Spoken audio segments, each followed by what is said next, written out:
Bom dia, terça-feira, canal Paz e Bem.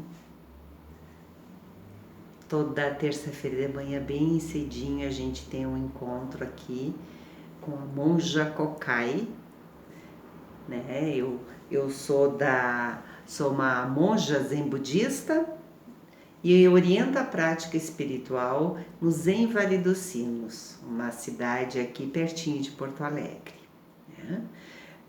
Essa semana tivemos uma data importante que celebramos e estamos celebrando ainda, né? Mês de abril, dia 8 de abril, há 2588 anos atrás, nascia Shakyamuni Buda, que nasceu príncipe com o nome Siddhartha Gautama, filho muito desejado da princesa Maya e o rei Suddhodana. Era um rei de uma província, de uma tribo, naquela época era uma tribo, um clã, né, dos Shakyas, né? E nasceu e os oráculos preveram que ele seria um grande líder político, um grande líder religioso. Como ele nasceu na casta dos guerreiros, esse pai queria que esse rei, né, queria que esse bebê viesse a ser o seu sucessor. Então treinou ele, ensinou, ele teve acesso a tudo ao que era de melhor na época, né, em termos de saúde, educação, bem-estar, né, quis criar essa criança com todos os confortos e mesmo assim, uma semana depois do parto, ele teve que viver o infortúnio, tanto o rei quanto esse bebê, de perder a mãe. A princesa Maya morre por complicações do parto, né, uma semana depois. E ele passa a ser criado pela tia Yasodhara, a Mahaprajapati, que era irmã da rainha Maya, né? E depois veio a casar com o rei, né? Tiveram outros filhos, enfim, né? E foi muito bem criado, com muito amor e com muitos cuidados. E a intenção era privar ele de todas as mazelas, dos sofrimentos, das frustrações, né? E que toda a formação dele viesse a vir a garantir que ele fosse o sucessor do rei, mas isso não aconteceu. Ele desde muito cedo, ele era uma criança muito sensível, né? E aí ele lá, quando começou a ficar grandinho, adolescente, né? Adolescente quer saber o que está acontecendo fora do muro dos palácios, né? E aí reza a lenda que houveram 4 saídas que foram um divisor de água na vida desse jovem.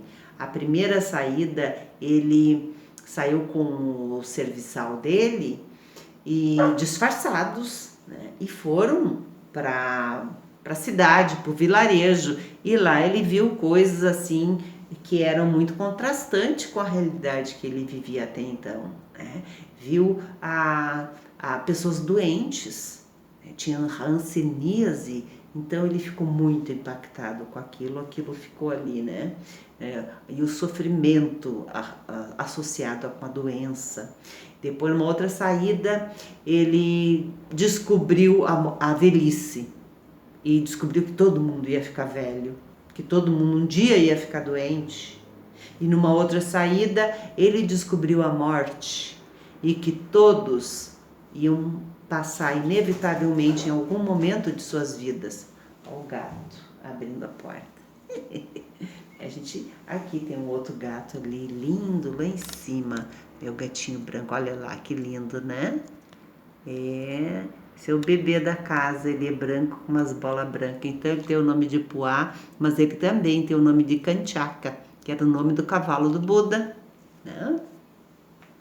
Então ele fica atravessado por essas questões e começou a questionar por que tanto sofrimento, né? E aí o que era possível fazer para superar o sofrimento? E ele ficou com essas questões existenciais até que ele não suportou mais. Aí ele já era um homem jovem, com um filhinho de 1 aninho, o bebê Raula, e ele rompe com a vida palaciana. Isso pra gente parece ser uma coisa tão inusitada, mas na época não era algo de outro mundo. Os saramanas, que eram os retirantes, que se retiravam da vida urbana da cidade, se retiravam dos afazeres mundanos e se entregavam à vida espiritual. E quem o fazia? Geralmente pessoas de castas mais superiores, né, que tinham alguém para dar uma estrutura, um suporte, né, para poder viver suas vidas. Mas o que esse jovem fez foi muito radical. Ele rompeu com a vida palaciana e adentrou a floresta. Nino, não sobe aí, porque se subir mais um, eu sei que eles vão fazer bagunça lá em cima e vem o altar todo para baixo. Então eu vou ficar de olho ali também, né? Porque as coisas são assim, ó. Tá, descer melhor do que o outro subir. Agora estou mais tranquila. Então a gente celebra essa semana, né, esse mês, fazendo retiros, o Gotan Sesshin. É o Sesshin do nascimento do Buda. E aí tem um ritual que é banhar o Buda bebê.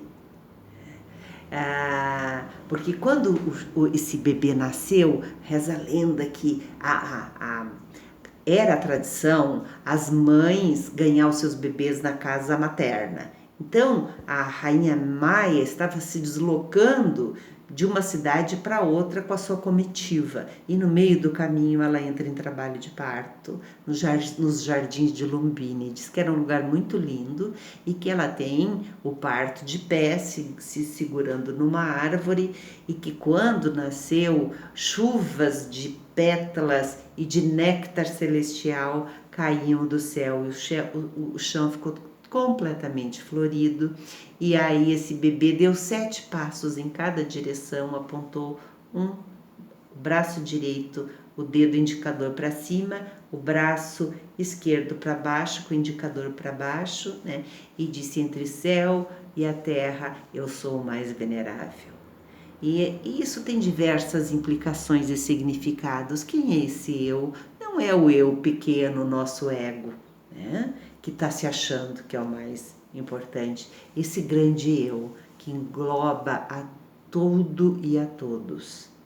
Esse eu maior, esse todo manifesto e que é perfeito assim como é. Então, o despertar para isso é o mais, que deve ser o mais venerado, né? E o grande mestre Shakyamuni Buda, esse Buda histórico, era o grande venerável, né? Que adentrou a verdade suprema.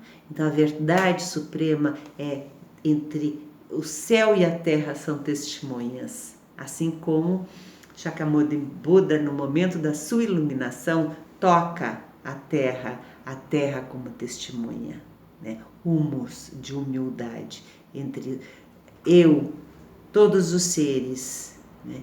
Simultaneamente nos tornamos o caminho iluminado. Não exclui nada e nem ninguém.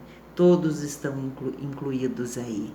Então, durante essas celebrações temos o retiro. Vamos entrar em retiro agora na quinta-feira de noite e ficamos em retiro até domingo de noite, com muita meditação, com a participação da monja Coen, né, integral, e os seus professores, senseis, discípulas transmitidos. Eu sou uma das professoras que vai participar do retiro.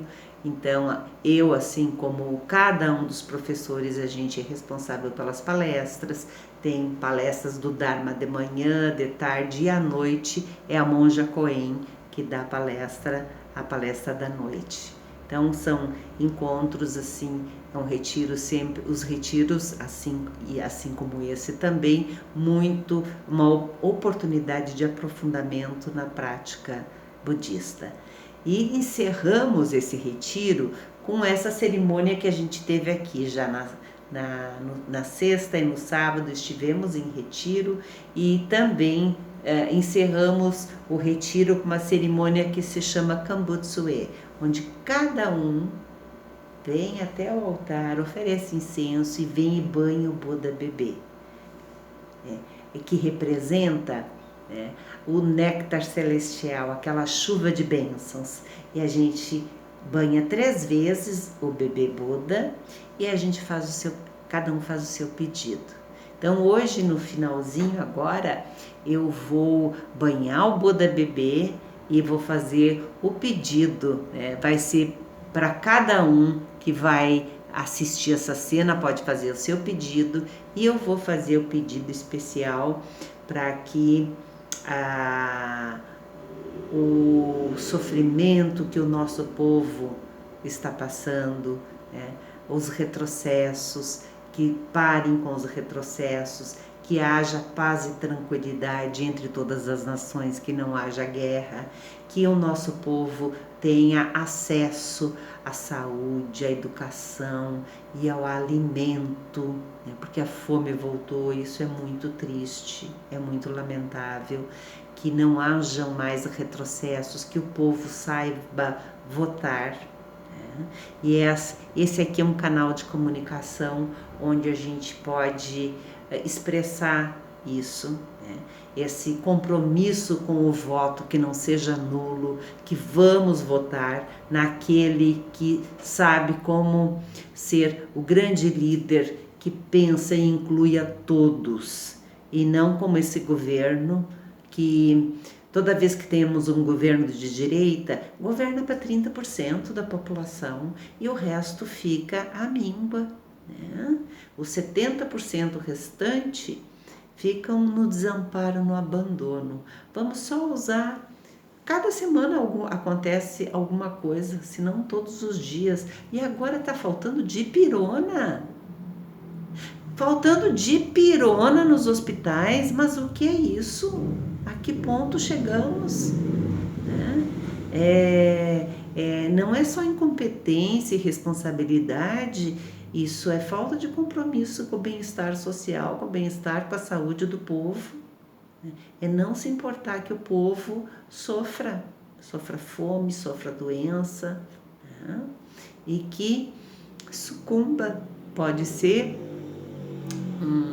desamparo, tu larga de mão, e as pessoas podem chegar a morrer por conta disso, esse desinteresse, essa falta de cuidado, esse desamor. Então vamos banhar o Buda bebê para que desperte a mente de todos para a sabedoria, para a compaixão, e é um ato de sabedoria o povo poder expressar nas urnas de uma maneira democrática e que não hajam golpes, que ele possa fazer que Lula seja eleito e que possa fazer um bom governo, e que todos os Budas e ancestrais, todos os seres benfazejos de todas as denominações religiosas o protejam, porque isso também é proteger o povo, é proteger a nós. Então, esse é um dos grandes ensinamentos do budismo, e é para isso que aquele jovem renunciou a tudo, para pensar como que se supera o sofrimento. E ele, uma das primeiras regras de ouro que ele falou, que era para não fazer o mal, fazer o bem, e fazer o bem a todos os seres. Parece ser tão simples, mas pode ser tão complexo, porque isso implica na capacidade amorosa. Se não há amor, se a gente não alarga o coração para incluir a tudo e a todos, a gente pensa só no nosso euzinho, o que a gente quer. Aí destrói a floresta, destrói os rios, torna a vida dos indígenas, continua com o genocídio indígena, e por aí vai, Então, transformações e bem-estar passa pelo coração, passa pela bondade amorosa, pela solidariedade, pela inclusão de tudo e todos. Até semana que vem. E agora eu vou banhar o Buda bebê, vocês vão ver, por todos nós, pela saúde, pelo amor, pela inclusão, pelo bem de todos os seres. Até mais.